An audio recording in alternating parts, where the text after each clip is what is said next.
കോടതികളായ കോടതികളുടെ വരാന്തകളിൽ അന്യായമായ കേസുകളുടെ പേരിൽ എത്ര വർഷങ്ങളാണ് മനുഷ്യർ ചെലവഴിച്ചുകൊണ്ടിരിക്കുന്നത്. നിരപരാധികളായ ആളുകൾക്കെതിരെ കേസ് കൊടുക്കുന്നു. നിരപരാധികളായ ആളുകളെ ജയിലിലടക്കാൻ നിയമ സംവിധാനങ്ങൾ ഉപയോഗപ്പെടുത്തുന്നു, സ്വാധീനം ഉപയോഗപ്പെടുത്തുന്നു, സമ്പത്ത് എറിഞ്ഞുകൊടുത്തിട്ട് അന്യായമായും ചില ആളുകളുടെ സമയവും അവരുടെ സമ്പത്തും അവരുടെ ഇസ്സത്തും ഹനിക്കാൻ വേണ്ടി എത്രയെത്ര കേസുകളാണ് നമ്മുടെ കോടതികളുടെ ഫയലുകളിൽ കിടക്കുന്നത്. അതിലേറിയ കൂറും പച്ച നുണകളാണ്. നമ്മൾ ആലോചിക്കണം, ഒരു മുസ്ലിമിന് ഇത് ചെയ്യാൻ പറ്റുമോ? ഒരു മുസ്ലിം വിശ്വാസിക്ക് ഇത് ചെയ്യാൻ പറ്റുമോ? വിവാഹം വേർപിരിയുമ്പോൾ ഭാര്യയ്ക്കും ഭർത്താവിനും ഒരുമിച്ച് ജീവിക്കാൻ കഴിയാതെ വരുമ്പോൾ, അവിടെ ത്വലാഖ് സംഭവിക്കുമ്പോൾ, അത് അല്ലാഹു നിശ്ചയിച്ചൊരു വഴിയാണ്. ഒരുമിച്ച് രണ്ടുപേർക്കും പോകാൻ കഴിയില്ലെങ്കിൽ ഭർത്താവിന്റെയും ഭാര്യയുടെയും വീട്ടുകാർക്കിടയിൽ മസ്ലഹത്തിന്റെ ചർച്ചകൾ നടന്നിട്ട് പോലും പരിഹാരം കണ്ടെത്താൻ കഴിയാതെ വരുമ്പോ യുഫ്ഖില്ലാഹു ബൈനഹുമാ, മസ്ലഹത്ത് ഉദ്ദേശിക്കുകയാണെങ്കിൽ അല്ലാഹു അതിനെ തൗഫീഖ് ചെയ്യും.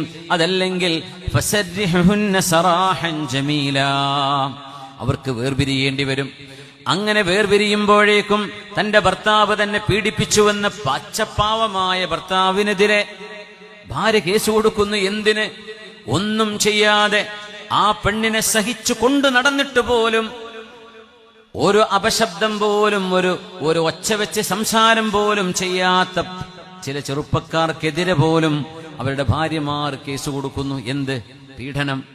ആരൊക്കെ പീഡനം! സ്വന്തം അമ്മായിമ്മ, ഒന്ന് എണീറ്റ് നടക്കാൻ പോലും പറ്റാത്ത അമ്മായിമ്മ, ബെഡിൽ കിടക്കുന്ന വല്യപ്പ, ഇവരെല്ലാം എന്നെ പീഡിപ്പിച്ചു, അതുകൊണ്ട് എനിക്ക് ഇത്ര നഷ്ടപരിഹാരം വേണം.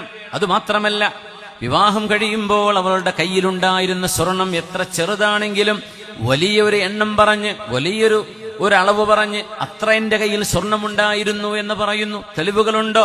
അവളുടെ വാക്കല്ലാതെ എന്ത്?